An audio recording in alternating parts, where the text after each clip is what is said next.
The 1960s. A decade that didn't just make music, it detonated it. From the moment a 17-year-old boy performed a cover song on American Bandstand and started a craze that swept the White House, to the night 73 million Americans sat in front of their television sets and watched four boys from Liverpool, and the world was never the same again. The 60s gave us the British invasion, the birth of folk rock, the death of teenage innocence, and the most important guitar riff in the history of popular music, written by a man who was asleep when he recorded it. Today, we are going deep. 10 songs, 10 stories.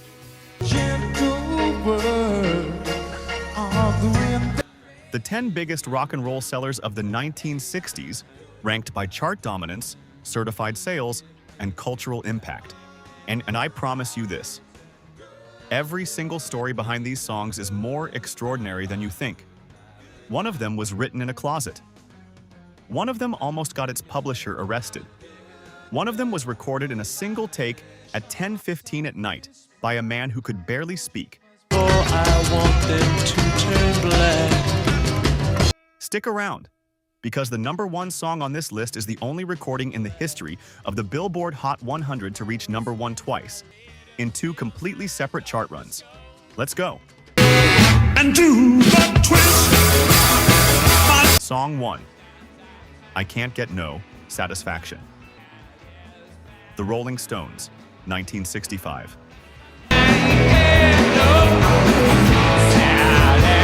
Keith Richards is asleep in a hotel room. He has left a Philips cassette recorder running on the nightstand, the way he always does, just in case something comes to him. It does. In the middle of the night, he wakes up, grabs his guitar, plays a riff into the recorder, and falls back asleep.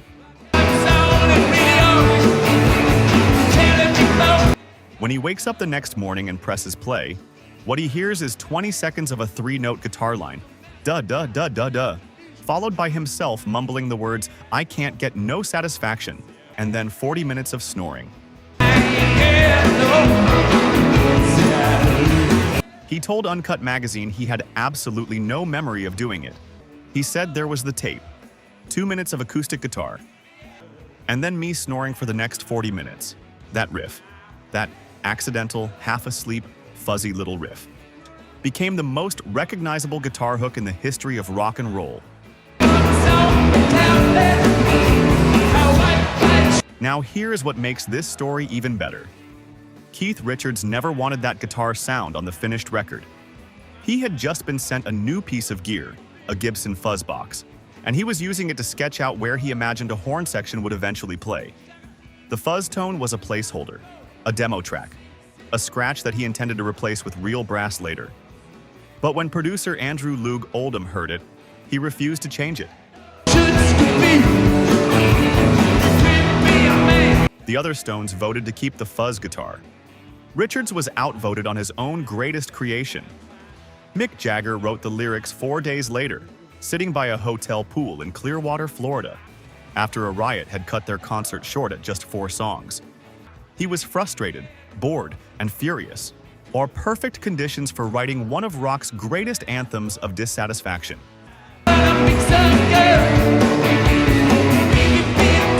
Satisfaction was released on June 6, 1965. It hit #1 on July 10th, where it stayed for 4 weeks. It was the Stones' first American #1.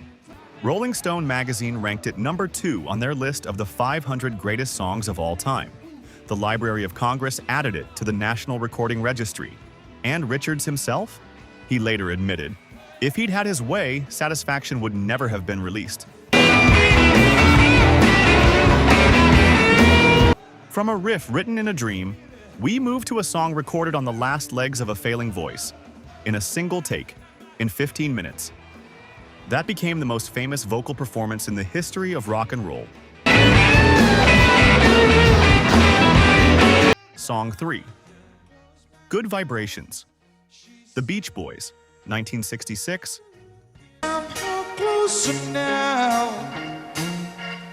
Brian Wilson's mother used to tell him about vibrations. She told him some people give off good vibrations and others give off bad ones, and that dogs could sense the difference before humans ever could. He was a boy when she told him this.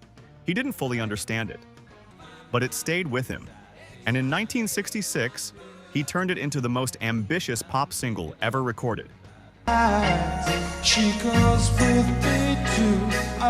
Good Vibrations cost between $75,000 and $100,000 to make. In 1966, that is the equivalent of over $500,000 today. And at the time, it was the most expensive song ever recorded. It took 17 separate recording sessions across 4 different Hollywood studios. It produced over 90 hours of tape. Brian Wilson described the process as like working with a vast jigsaw puzzle, recording tiny fragments, re-recording them, adding a bridge, re-recording the bridge, making test mixes, then starting again.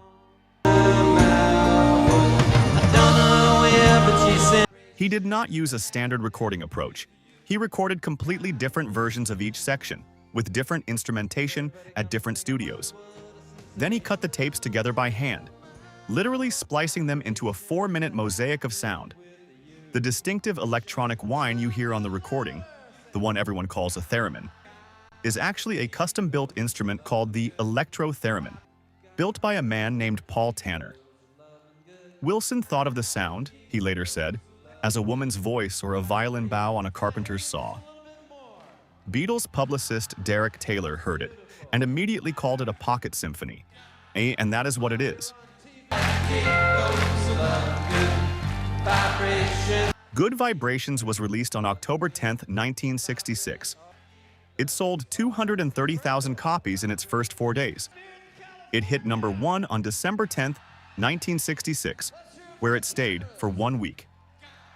It became the Beach Boys' first million-selling single. Rolling Stone ranked it number 6 on the 500 greatest songs of all time. It was the last number 1 Brian Wilson ever wrote. The pressure to follow it, the plan to record a whole album in the same style, triggered a breakdown from which he did not fully recover for decades. A pocket symphony, and the price he paid for it. From the most expensive song ever recorded, to one that cost nothing but a walk down the road and a knock on a stranger's door. Song 4, I Want to Hold Your Hand, The Beatles, 1964.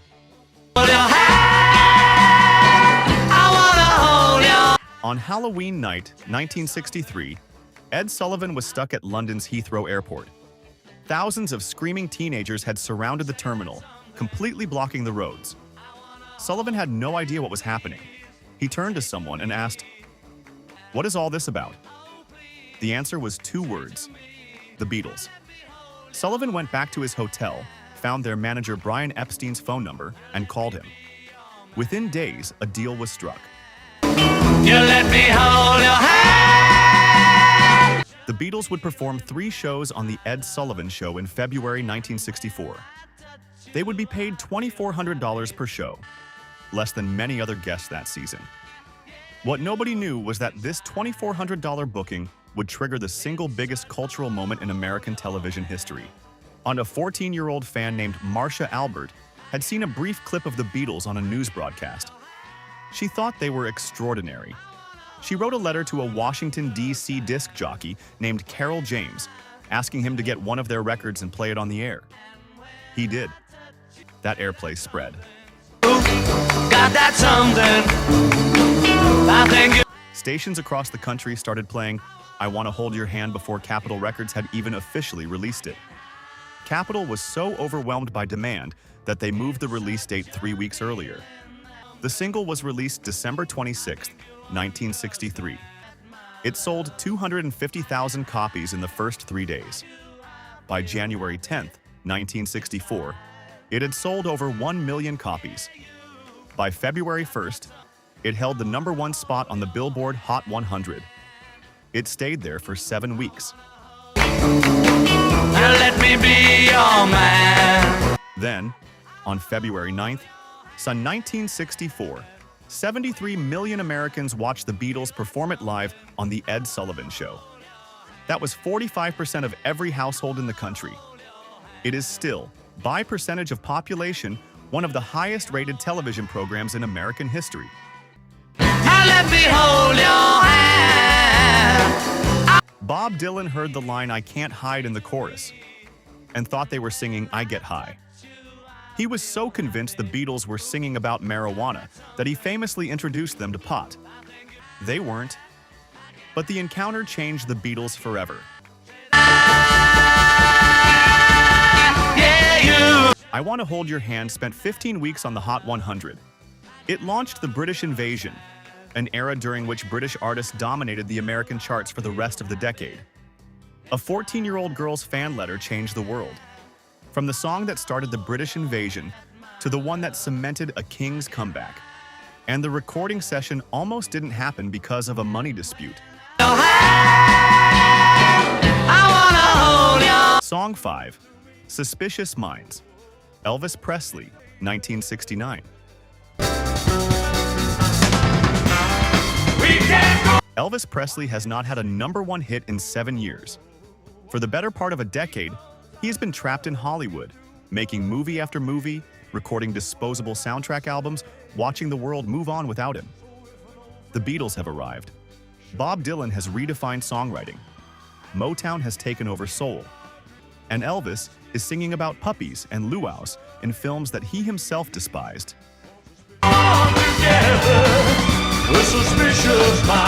Then comes the 1968 comeback special.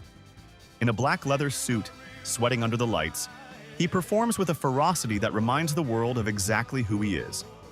And now, January 1969, he is back in Memphis. His first recording session in the city since 1955. 13 years away from the place where he became the king.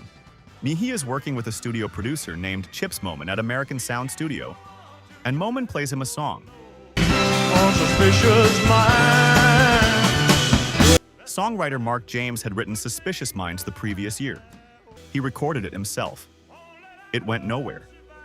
His label didn't have the money to promote it. But James knew this was an Elvis song. He could feel it. And when Elvis heard it for the first time, he asked Moman to play it again, and then again, and then again. Moman later said he wanted to hear the song over and over and learned it on the spot. There was nearly a disaster. Elvis's business managers, Colonel Tom Parker's people, demanded half of Moman's publishing rights as a condition for allowing the recording.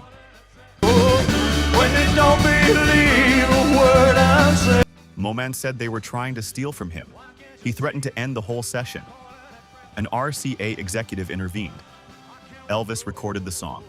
It was cut between 4 and 7 in the morning on January 23, 1969. 8 takes. The song was released on August 26, 1969. It entered the Billboard Hot 100 at number 77. 5 weeks later, it was in the top 10. On November 1st, 1969, it reached number 1. His first number 1 in 7 years. His last number 1 ever. Elvis Presley made 18 number 1 singles on the Billboard Hot 100 in his lifetime. Suspicious Minds was the 18th and final. Rolling Stone ranked it number 91 on the 500 greatest songs of all time. It was inducted into the Grammy Hall of Fame in 1999, a song that almost didn't get recorded because of a money dispute. In a studio session that ran until sunrise, from A King's Last Crown to The Young Pretender who gave Bob Dylan his only number 1 hit. Even though Dylan never performed it himself. What you doing to me? Song 6, Mr. Tambourine Man, The Byrds, 1965.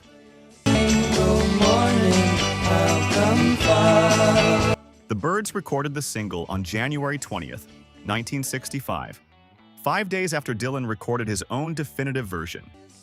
Producer Terry Melcher was so unsure of the band's abilities that only McGuinn, out of the entire group, actually played on the single. The rest of the Wrecking Crew, LA's legendary session musicians, played the backing track. The Byrds version was released April 12, 1965. It hit number 1 on June 26th. It went to number 1 in the UK, Ireland, and South Africa. It is the only Bob Dylan composition ever to reach number 1 on the Billboard Hot 100. Dylan was so inspired by how the Byrds had transformed his song that he went electric himself, a decision that set the rest of his career and the rest of rock history on a completely different path. From a giant tambourine that inspired a poet to a song sent out into the universe, literally. To my own parade. Song 7, Johnny B. Goode. Chuck Berry, 1958/1960s staple. If you tried to give rock and roll another name, you might call it Chuck Berry. John Lennon said that. He wasn't exaggerating. Johnny B. Goode was recorded at Chess Studios in Chicago on January 6, 1958. It peaked at number 8 on the pre-Hot 100 Billboard chart. And in the decades since, it has shaped more careers, inspired more bands, and defined more ideas about what a rock and roll song could be than almost any other recording in history. The song is semi-autobiographical. Berry grew up at 2520 Goode Avenue in St. Louis, Missouri. The name of the protagonist, Johnny B. Goode, is literally taken from his childhood address. But Berry changed key details for the telling. The original lyric was, "That little colored boy could play." He changed it to country boy because he wanted the song to get radio play. He understood, in 1958 America, that a lyric like that would get the song banned from white radio stations. That one quiet act of editorial courage is why you have heard this song your entire life.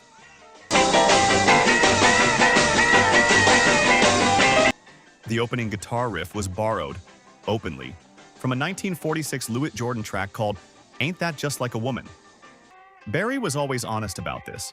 He took the lick, stretched it, sped it up, and made it into the most copied guitar figure in rock history.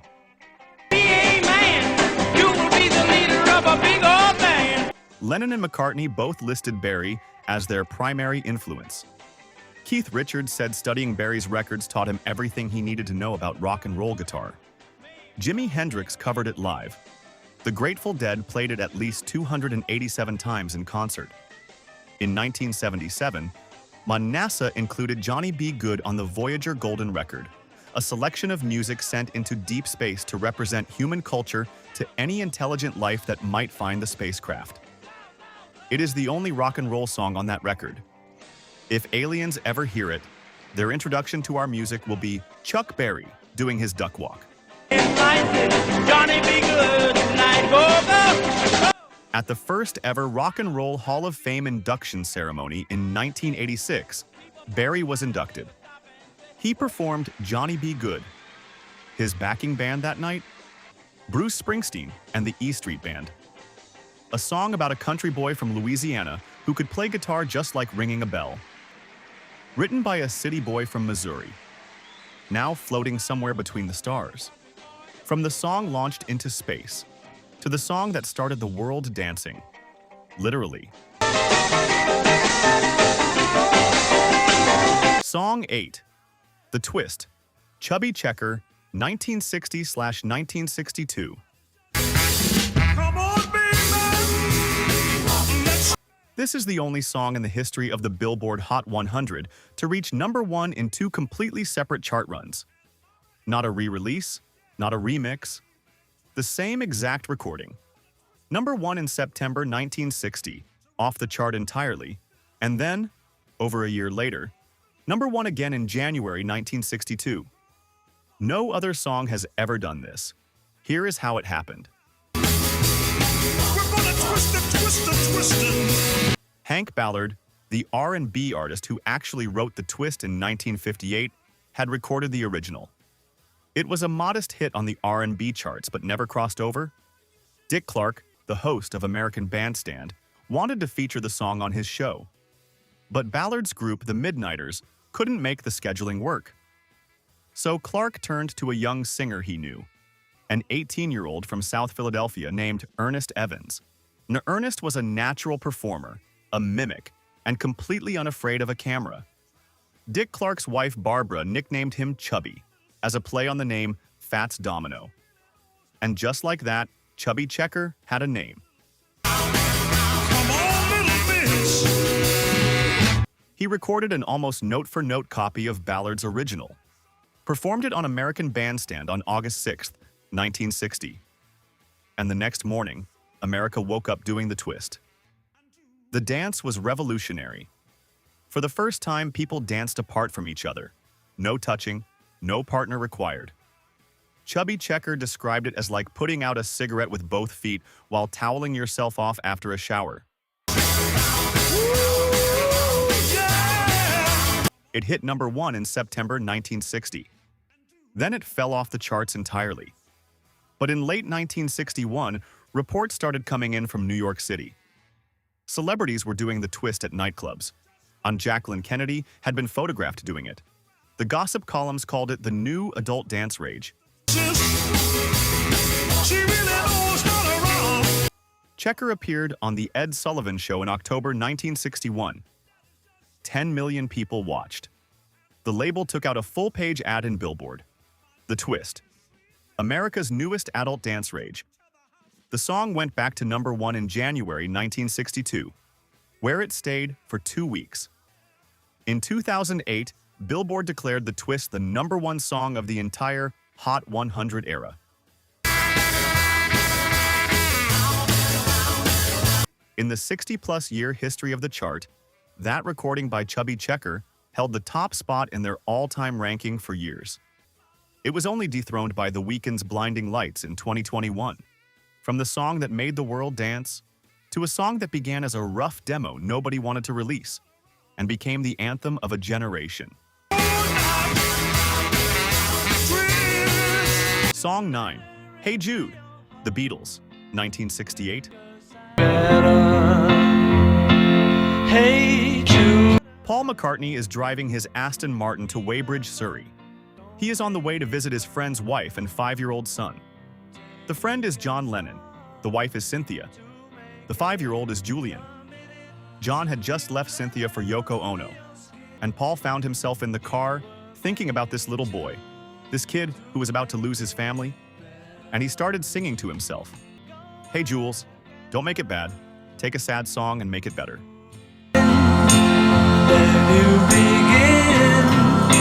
He changed Jules to Jude later, partly for how it sounded musically, and partly because he liked the character Jude in the musical Oklahoma. He played the song to John for the first time at Cavendish Avenue, McCartney's London home. John and Yoko were standing right behind him, over his shoulder. When Paul got to the line, "The movement you need is on your shoulder," he turned around and said, "I'll fix that. It's a bit crummy." John refused to let him change it. He said, "That's the best line in it."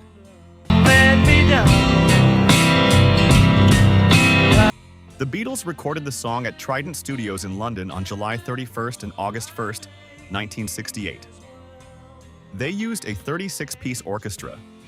The musicians were asked to clap and sing along during the 4-minute coda.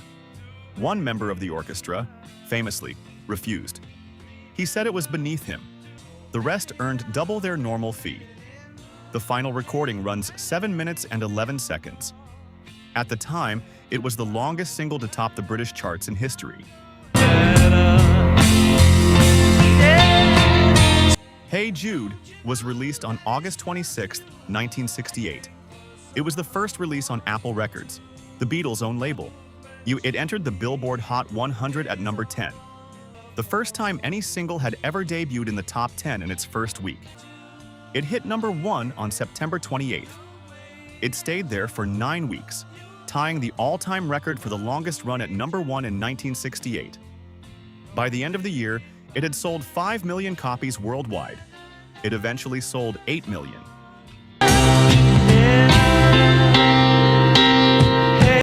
In 1987, Julian Lennon ran into McCartney in a New York hotel.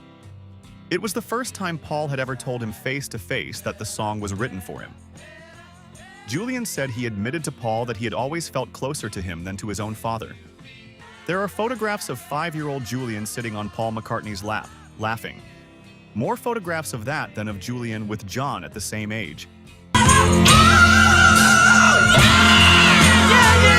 a song written for a child in a car. 9 weeks at number 1. 8 million copies. One of the most played songs in human history. From a lullaby written on a drive, to a song that covered the world in darkness and made it beautiful. Song 10, Paint It Black. The Rolling Stones, 1966.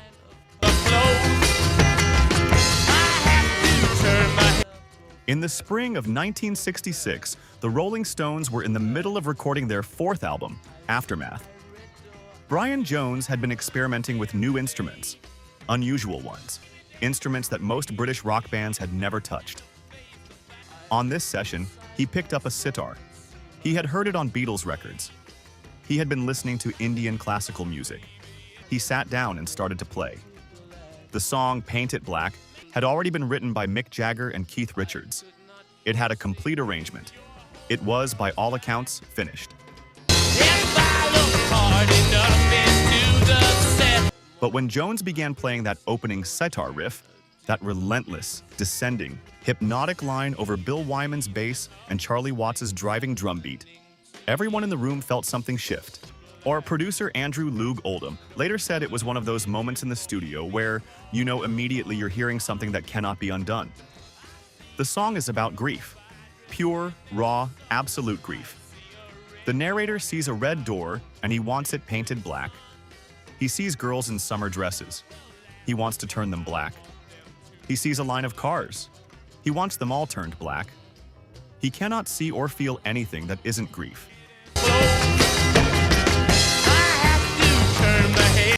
Jagger later said the song was written about a breakup. Some scholars have argued it has a deeper metaphorical connection to the Vietnam War, a reading helped by its prominent use in the television series Tour of Duty. Whatever the intent, the feeling landed. Paint It Black was released in May 1966. It hit number 1 on both the Billboard Hot 100 and the UK singles chart. Or Rolling Stone ranked it number 174 on their 500 greatest songs of all time. And Brian Jones's sitar, that strange, borrowed, improvised addition, became one of the most distinctive instrumental sounds in the history of rock. Jones died in 1969 at the age of 27, found at the bottom of his swimming pool. The sitar he played on this session is in a private collection. The riff it created is permanent. From the darkness of Paint It Black to the light of what this decade left behind. Let's close this out.